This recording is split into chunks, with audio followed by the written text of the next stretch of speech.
Despite the evil ways, the things that people say, no matter how It was Mother's Day weekend, but it was some kind of holiday that was going on. I was about 7 years old, and I brought you wasn't like now when you get flowers and all that kind of stuff.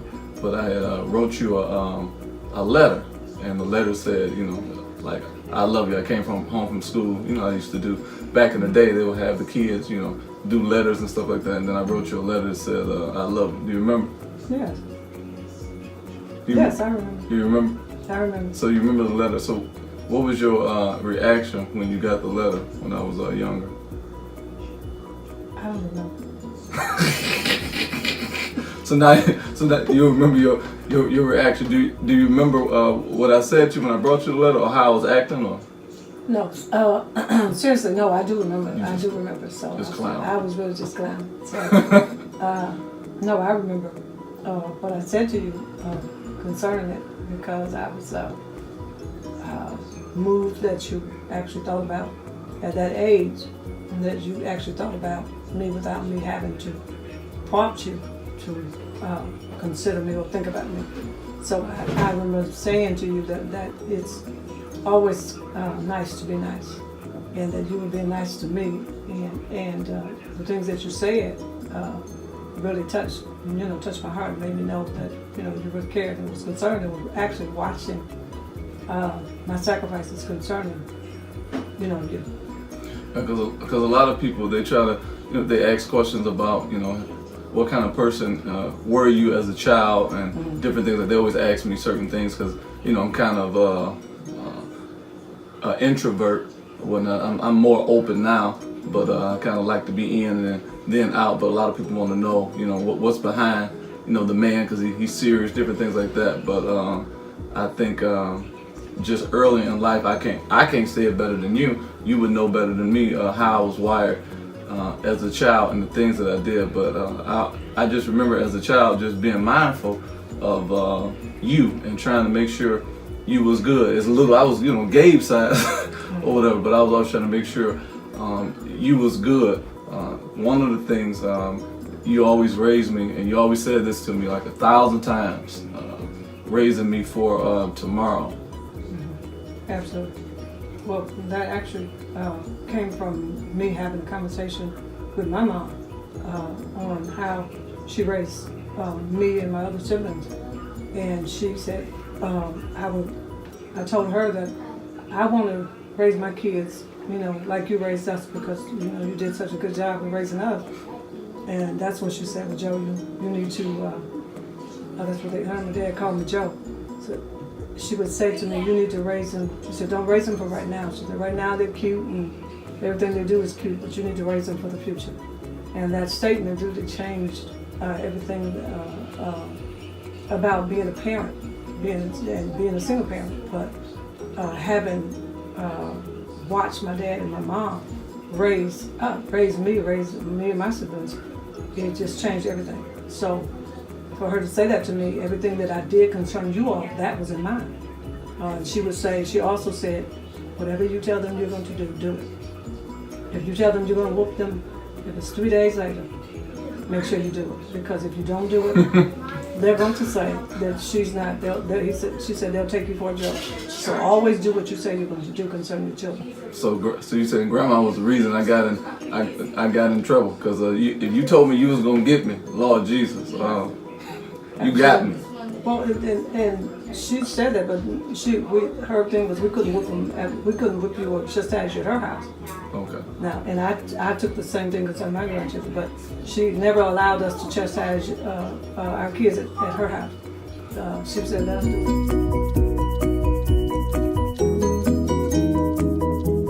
Yeah, you always, if you said you was gonna get me, you got me. But one of the things you always did, which was genius to me, and I use this approach too.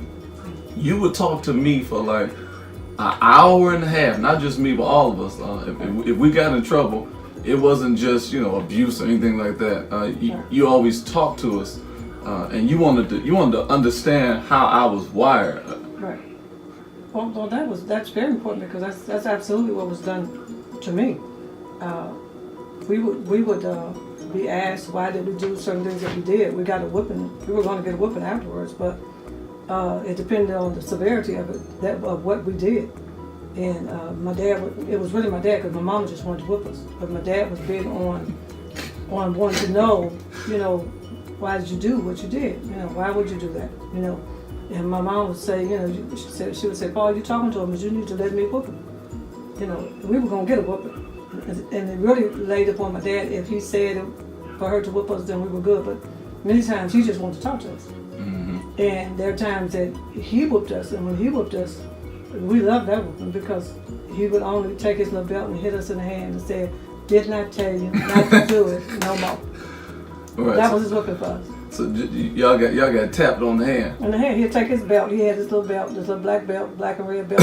And he'd take it and say, did not tell you not to do it no more. And we was like, yeah, that's the best whooping. You had to act like it hurt. But, Really? Absolutely. But my mom, oh no, she's going to beat you. So that's basically where you got your approach from. So Absolutely. Because he really wanted to understand, why we did what we did. And that, to a degree, made us not want to do it again because his sincerity about it was that, it hurt him if we did something that, they literally taught us not to do. And if we did it, we didn't want to hurt him. And that talk looked like it was like a whooping mm-hmm. to a degree because you could see the pain in his eyes. He was really sincere about, why we did what we did. That it was, whatever it was that we did that they told us not to do. So that's kind of how I felt like how you was when you were raising us. Absolutely. Like I didn't feel like you was out to get me. Like I didn't feel like you was my enemy or nothing like that. I always felt like, I'm like, man, we in a good place. Right. We always in a good place. And even outside of correction or something like that, you was always just having those heart-to-heart conversations. Right. I can even remember a particular time, and this was like a really critical moment for me. I think I was about like 12 years old, and kids was teasing me or whatever, because kids can be mean. Right. I was growing. I had just hit a growth spurt.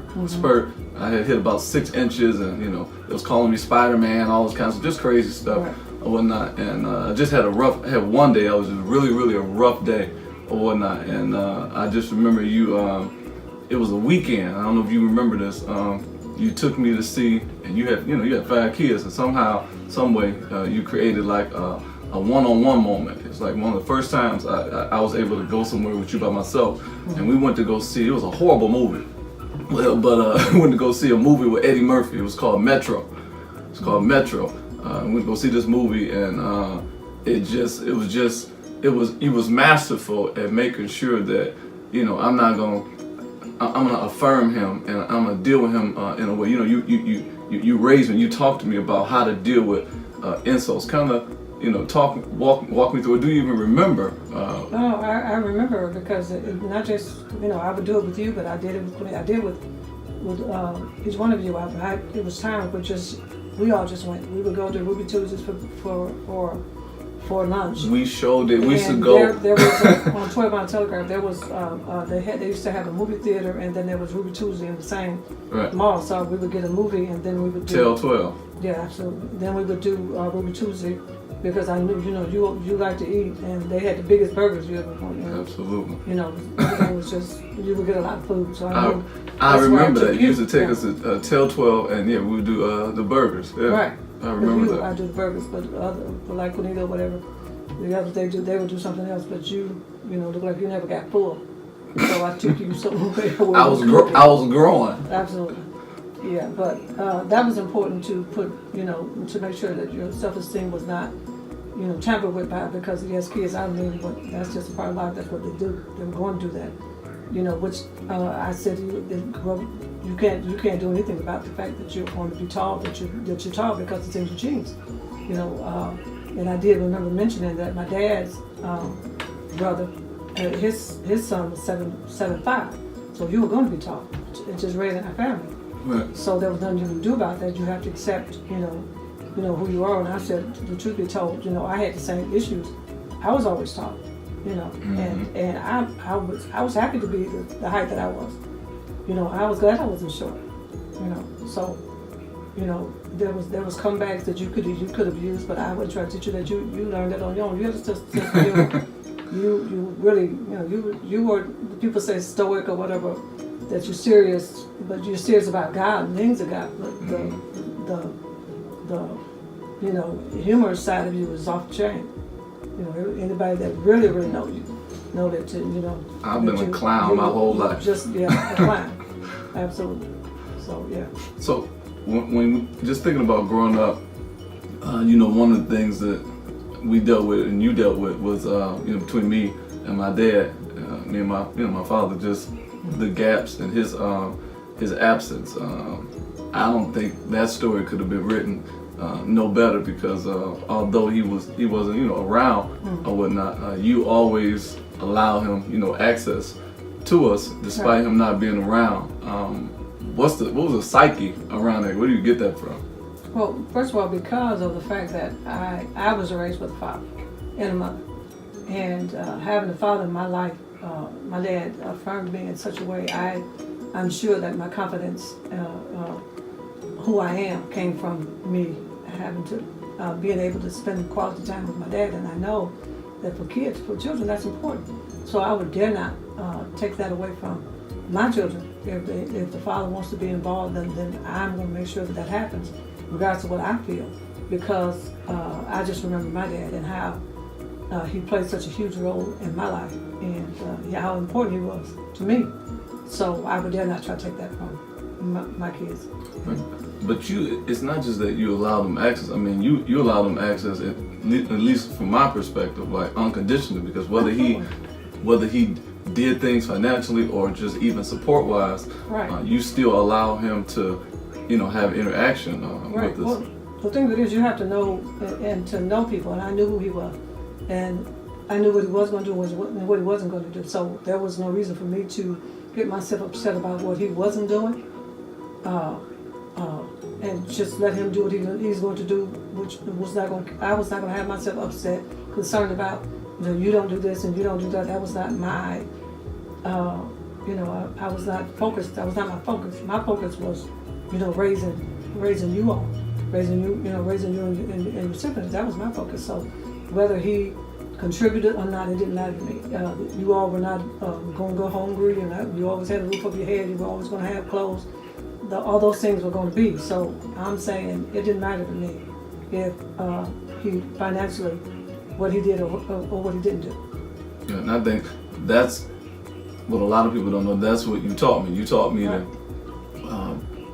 conflict resolution, like, is major. Like, no matter who I'm dealing with, you can, because you're a master. Like, you like the Karate Kid in relationships, like, because you know how to work in between relationships, with your sisters, with your, with the family. You understand. And I just always saw you with my dad. Just, he could call you, and y'all would be talking over the scriptures, and you could talk about different subjects and circumstances, and you didn't say, okay, well, because you ain't doing right by your daughter or your son, I can't give you no advice. No, and I would definitely have to say that came because of my relationship with God. It's because of what God had done in me, my prayer life, and the peace that I had with God was amazing.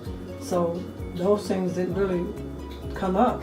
And if I was such an avid study of the Word of God. It was so important to me. So if you want to talk, it didn't matter who you were. You want to talk about the Word, we can talk about the Word, because hopefully the Word will change you.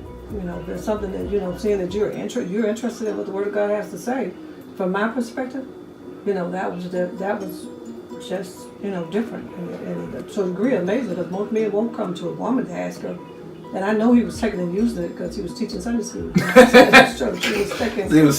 He was stealing your material. I mean, I was giving it to him, so it wasn't like he was stealing it. I said, it's the word of God. So absolutely. He just wanted to know what my perspective was on particular scriptures. So I was just letting him know, what my perspective was and what the word is actually saying. And he wasn't doing nothing but writing it down and going and teaching it. Wow. And it didn't matter to me. Yeah, because it was like, he was using you like as a study partner or whatnot, but you didn't see it like that. It was just a natural I didn't flow. see it like that because he needed to know what the word really was talking about. So he didn't what God is really saying through His word, not what he thought. I was teaching what I was taught through Sunday school, Apostle Miles, and things of that sort. Everything that I was taught, I was, given it to him and what God had revelated through prayer to me. What the Word of God was talking about, what it, how to apply it. And I think that's deep. I think when I think about you in general, I always think about your ability to get over things and get over how you feel and do what's best for other people. Right. That's where I get it from. I get it from you because I watched you. Right. I've watched you my whole life just make adjustments, get over what was best for you, and you do what's best for us, and you never complain. Like, I feel like to complain has nothing to do with a solution. It's not going to help you move forward. And not only did you not complain, you did it with great energy. And that's why, for me, I'm saying, you mean the world and the squirrel to me, because you taught me how to have the right attitude and how to deal with pressure and stuff like that. So it was easy to to do what was right towards you, because I just you everything to me. I mean, just bottom line, like, that's just you everything to me. Like, I couldn't be, who I am without you. So when you look at me just as your son, when you look at me just as a man or whatnot, what do you see? Well, I'm godly proud of what you've allowed God to do in your life. How you've allowed Him to order your steps, and to lead and guide you, and that you've taken on the prayer. You have a praying spirit. I'm proud of the man that you become, because you do what you say you're going to do. You're dependable. If you say you're going to do it, you're going to do it. Anybody that you tell you're going to do something, they can depend. They know beyond a shadow of a doubt what he's going to do.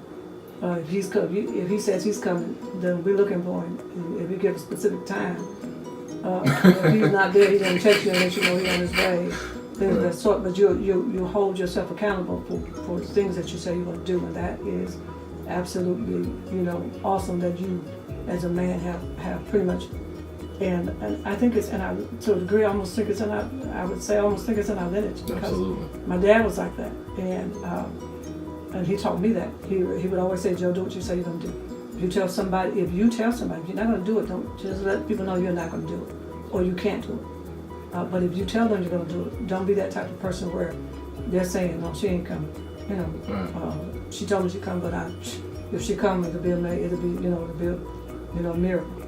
So whatever I said I was going to do concerning my siblings or my children or whatever, I did it because I could hear my dad, and he was so very important to me, and still is to this day. And he's no longer, he's deceased, but the words that he said to me, it was just, it became law to me. It was just very important that I did, that I would, just, because he was such a good man. He was a good man, and I see a lot of my dad in you, the way you handle your sisters and the way you make sure you're there. I had a brother like you are too. Your sisters, my brother, were like that with me, especially my brother that, both of them, that Andre and brothers, the ones that were passed. My oldest brother's still alive, but my two younger brothers, they were older. My brother was older than me, then Andre was younger than me, but they handled us. They treated us softly. It was like we were because my dad taught them, certain things you don't do is the way you handle girls. Yes. So you don't handle girls roughly and things of that sort.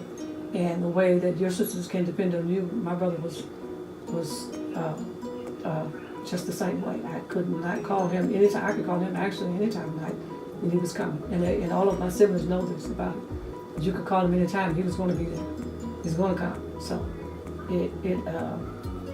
that's what I see in you is what's in your lineage is from your uncles and from your grandfathers, that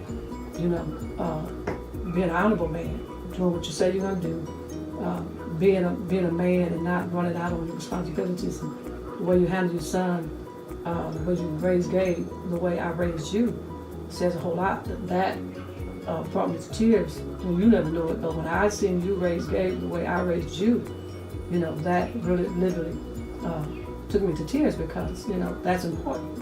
that we pass the lineage, we pass the lineage on down to the next generation, so that they would understand, you know, that how important it is to relationships, how important relationships are. And I see you teaching him that I love my family. They mean everything to me. They've always meant that to me.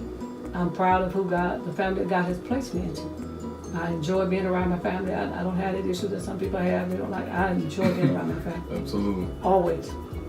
I'm excited to go around, you know. But I would say that the man that you become is just a stable. You're stable.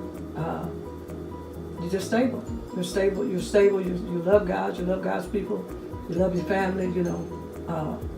It's just such a stability that I see, and I see that from, you know, just from my dad. He came home, he brought his paycheck home. He see about us. He made sure he took care of us. That was his thing. He made sure that we never wanted for anything. You know, so I see that in you. So yeah. And I think, and to hear your mother say that, you know, to you, because you affirm me all the time, like. Right. It removes gaps and holes, and there are certain voids that you don't have because of the love that you have, you know, within family, from your right. sisters, from your mother, and stuff like that. And I'm privileged, you know what I'm saying, to have the kind of mother that I have. Thinking about growing up, because our house was a little different. It wasn't like the regular Brady Bunch necessarily, but you know, our house was the church. You know, our house was the community house where, you know, people who was on drugs could come in, and and you fed people, and you took care of the men of God and all this kind of stuff, and it was just different. It was, you know, you was a female minister, but it was just different, just the way we was raised. We wasn't raised, you know, just doing random things. We were doing purposeful things. Absolutely. Well, even in my mom saying raising you for the future was almost to a degree, you know, biblical, because, you know, the Word of God talks about how we're supposed to, you know, teach what we've learned to another generation. So that's pretty much, that's a big part of it, making sure that what I was taught, that I teach my children. So prayer was huge for me. So to have, because it just started off us having prayer, just me and my sisters. Every Monday we would have prayer at the house. That's how it started. Every Monday, we'd be in the back acting like we was tired and sleep. Right. That's only because we had to get up. You know, we would have different ones coming from work and things, so we would have refreshments and stuff, and we'd sit around and talk for a minute. But then it would turn. We would always make sure when the time was time for prayer, then that's when we would call you all in, because we wanted to make sure that what we had, we gave it to you all, to make sure that everyone. We were trying to make sure that everybody was touched as far as salvation, and to make sure you had a prayer life, because that's for the future. You know, you can't. We wanted to make sure that you all would pray outside of us, not depend on our prayer life. But I would, me as a parent would make sure that you all were praying, and I would send you to pray, you know, by yourself, because you need to hear God for yourself, not through me. You know, of course I can, you know, I heard God and I could hear Him say things concerning you, but I said, I don't want to be that. I don't want to be, you know, I think that's getting in God's way. Me trying to be the parent that, you know, I heard God say, no, I need you to hear Him say that. So my thing was to make sure that you all had a prayer life, and I would make you go pray and spend time with God by yourself, because you needed that. And I think that's what made us different, and just not just me, but all of, you know, my brothers and sisters and, you know, cousins and stuff like that. We sensitive to the Spirit. Absolutely. We're sensitive to the voice of God, no matter how far we go, no matter what mistakes we make. One thing we can't argue with is, you know, you need to be praying. Absolutely. We understand the worth and the value of prayer, and that's because of, you know, what y'all put, you know, in us. Absolutely. So when you think about it, because you've read it, not just read it, you've walked it out. When you think about this is the kindness, if you could give an overview or whatnot, what are people gonna get, like when they read the book? What do you think they're gonna come away with? Well, hopefully they'll come away with how we're supposed to handle, how we should handle one another, and how we should love unconditionally, and that people are important. I know a lot of people want to be on, they seem to many times act as if they want to be on an island, but God has created us to be around people, to be around each other. He put us in families, He put us in churches, put us in communities that we would touch one another. And that is what I think that you'll get out of the book, is that what you'll see is a lot of, you've been touched by many different people in your lives, your uncles, your aunts, your grandparents, your siblings, your cousins, not just me, but you've been touched by, there's so many stories that I'm sure you have not told that are in the book, but you've been touched by the community, the church. So they're just, in the book, you're going to see the kindness of how the Word of God says we're supposed to handle each other. That's what I think you'll get out of the book. So you heard it here first. It is Mother's Day weekend. I wanted to take a few moments to just have a conversation with my mother, because she's one of the most powerful people I know, and as you listen to the video, you'll understand why, because she understands the worth and the value of prayer. So I just wanted to have a moment and just, kind of pick her brain, because I can say whatever I want to say, but it's her perspective that has always been most important to me if I'm doing something. And that's always, I've never had the thing about peer pressure or anything like that. I had mama pressure. I wanted you to be happy and wanted you to be pleased, not from a negative standpoint, but from a place of honor. And I want to do you well. And we come from good stock. We got a good family background, Right. And a good spiritual background. Y'all just raised us right spiritually. And all my cousins, no matter where we are, y'all put the substance in us, and whatever choice we made, that was on us. But this is Behind the Kindness. I'm Pastor Richie. I love everybody, and God bless you. Happy Mother's Day to everybody. Happy Mother's Day, everybody.